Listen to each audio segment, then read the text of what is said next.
També una cosa que ens ha sorprès des que estem al consistori és constatar que hi ha certa política de desídia amb algunes instal·lacions. Deixem morir coses per després tirar-les a terra i construir-les de zero.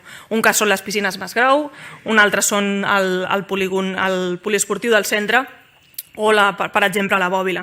També hem constatat que actuen cada 4 anys, prometen moltíssimes coses, només se'n compleixen una part i aquesta part, casualment, sempre acostuma a explicitar-se cap al final de mandat quan venen les municipals. Un exemple d'això és que el 2017 hi ha 2,5 milions d'inversió que encara no s'han executat. Per exemple, amb el tema de les instal·lacions esportives tenim un PIEC, que és un informe que fa la Generalitat de quantes instal·lacions esportives necessita les ciutats en funció de la seva habitatge, i aquí sempre hem tingut carències. Per què? Perquè anem a cop de projecte urbanístic. Quan un projecte urbanístic ens permet encabir alguna cosa, li fiquem i no ho pensem globalment.